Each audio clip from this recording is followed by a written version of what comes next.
Now, students, we had learned that matter is made up of particles, and the particles which make up the matter are so small that we cannot see them even with a high power microscope.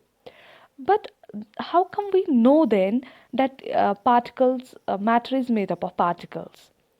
So, even without seeing the particles, we have certain evidences which tell us that all the things, all the matter is made up of tiny particles.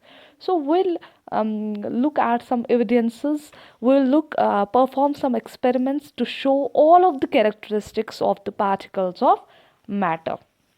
So, most of the evidences for the existence of particles in matter and their motion comes from the experiments on diffusion and Brownian motion. Diffusion is the mixing of different substances on their own, and these give us the evidences for the existence of particles in their motion. So, let's perform some simple experiment to um, show that matter is made up of particles. So, in this experiment, we'll first of all take some 100 milliliter of water in a beaker and then mark the level of beaker, note its level, water, okay? Then dissolve some sugar or salt in it with the help of a glass rod. See, when sugar is added to water and stirred, it dissolves quickly, right? And it seems like sugar disappeared. So, what happened to the sugar when it dissolves? Where does the sugar go? If you check the level of the level of the water does not change when salt or sugar dissolves in the water.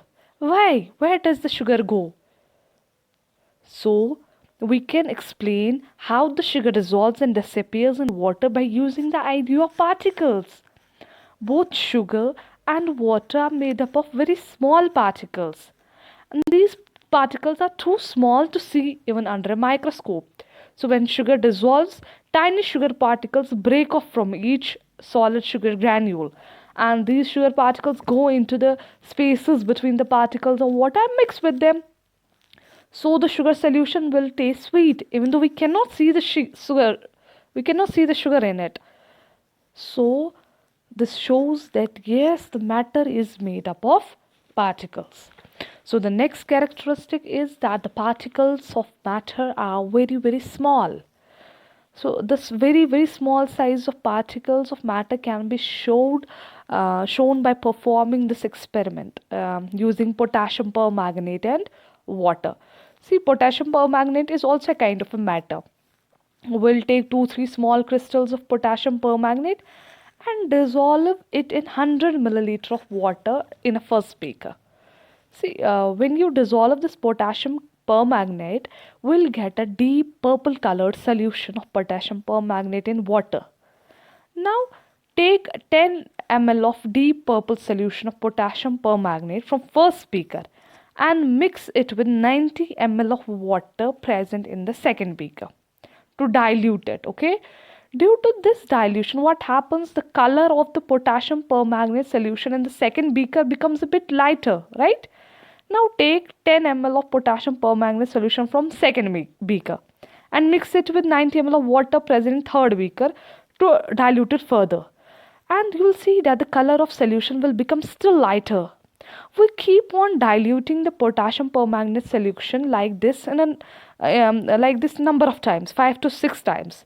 In this way, we get a very dilute solution of potassium permanganate in water, but the water is still colored. It has light pink color.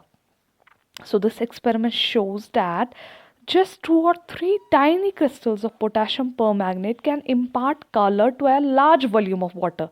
So we can conclude that each potassium permanganate crystal is actually itself made up of millions of small particles which keep on spreading and imparting color to more and more of water on dilution, right?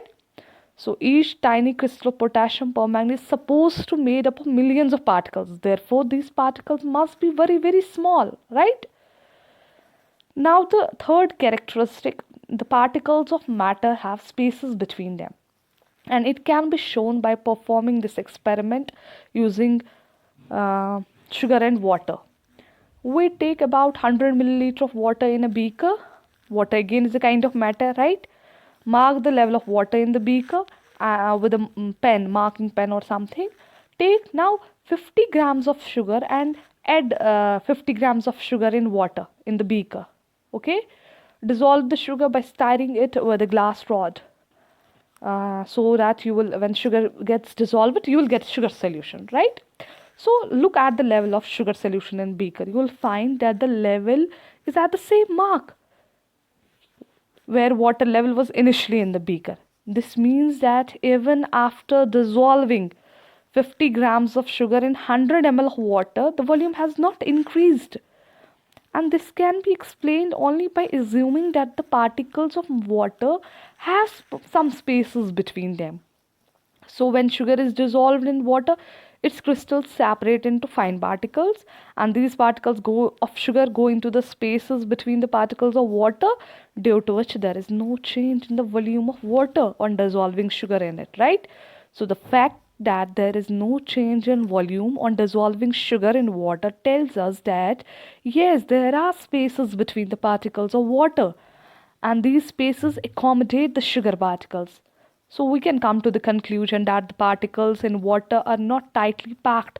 They are somewhat loose. They are having some spaces between them. And the next characteristic is the particles of matter are constantly moving, right? So for this, you can take some water in a beaker and put a drop of blue or red ink slowly along the sides of the beaker. Then leave it undisturbed for 5 hours. The You will see that the ink spreads evenly throughout the water. How it is possible that the color of water gets changed? Because the ink spreads throughout the water due to the movement of the particles of water and ink. So, due to the motion of the particles, the ink particles move upwards in the beaker, gives color to the beaker, moves downwards, mix with each other. So, this is actually diffusion. Here, the intermixing of two or more different types of matter on their own is called diffusion. And here you can see the particles of water and the particles of ink are mixing on their own. So, this is what we know as diffusion, right? So, this experiment shows us that yes, the particles of matter are continuously moving. And if we increase the temperature, if we use the hot water, we'll find that water turns into some color at faster rate, because on heating the particles of water, the particles of ink gain kinetic energy and they will move faster, and due to faster movements, particles will mix into each other more quickly. So by increasing the temperature, rate of diffusion increases. Intermixing takes place at a faster rate, okay, because the movement of particles increases.